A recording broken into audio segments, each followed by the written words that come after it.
โอเคครับก็กราบสวัสดีคุณผู้ชมทุกท่านด้วยนะครับก็ยินดีต้อนรับเข้าสู่เกมสาวถ้ำของค่าย PG นั่นเองนะครับผมซึ่งวันนี้ผมก็มีทุนอยู่ที่ 1,000 นะครับเดี๋ยวผมจะมาเริ่ม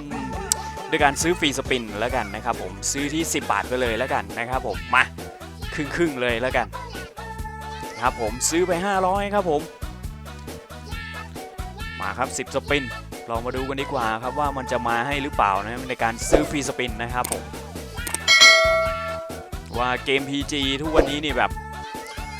ซื้อฟรีสปินนี่โอ้โหโอกาสที่จะได้นี่แทบจะไม่มีเลยแล้ว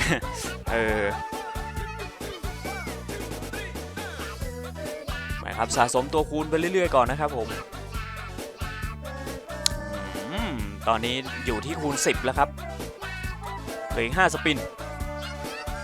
หมายครับ A มาโอ้โหเอ้าเฮ้ยบวกเพิ่มนี่หว่าเอ้ยได้อยู่เอาว่ะลุ้นตัวเดียวอีกแล้วเอาบวกเพิ่มไปอีกโอ้โหอะไรมันจะบวกขนาดนี้อีกสักตัวไม่เอาได้มา4 ตัวนะครับผมบวกไปอีก10ครับผมโอ้โหยาวๆครับดูกันยาวๆเลยครับผมรอบนี้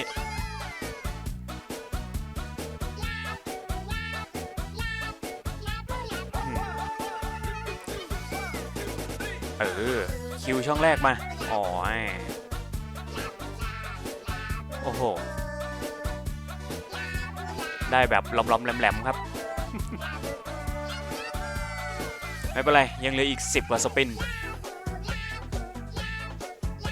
เหลือ15 สปินโอ้โห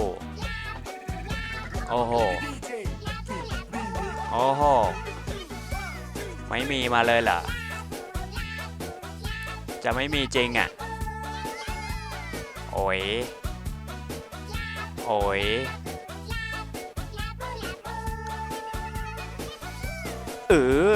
มาอย่างนี้หน่อย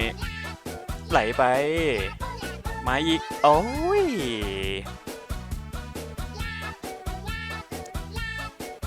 ไปคูณ24แล้วเจมาโอ้โหอะไรวะเนี่ย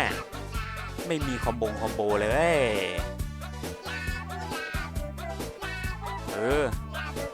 เจเอาหน้าแดงก็ได้ได้เหมือนกัน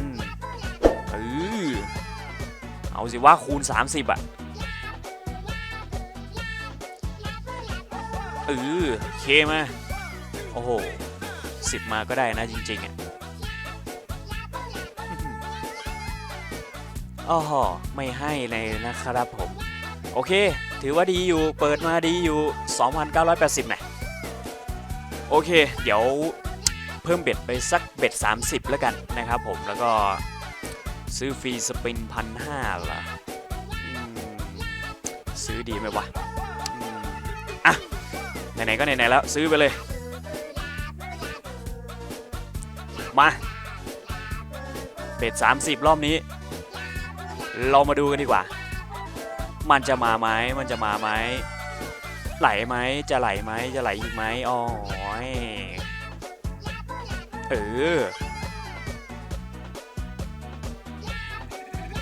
โอ้โห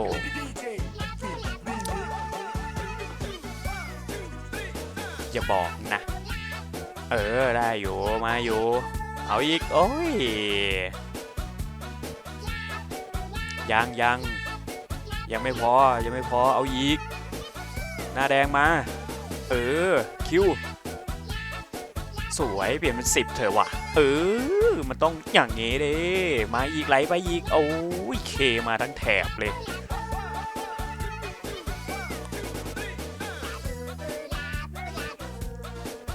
คูณ20คิวเถอะโอ้เป็นเคเอาได้โอ้โห 4,000 สวยเลยเคมาเคไม่มานะครับโอ้โหหน้าแดงเมื่อกี้เอาซะเขินเลยทีเดียว2 สปินสุดท้ายเอาหน่อยเฮ้ย10มาเคมาก็ได้ 10มาอย่างนี้แหละมันต้องอย่างนี้คิวมาโอ้ยเสียดายคิวช่องแรกไม่มาเอาอีกสักหน่อยอีกสักหน่อยหมื่นเรียบร้อยครับผมโอเค12,000นะครับจากทุน 1,000 นะครับตอนนี้ก็ได้มาที่ 12,000 นะครับผมก็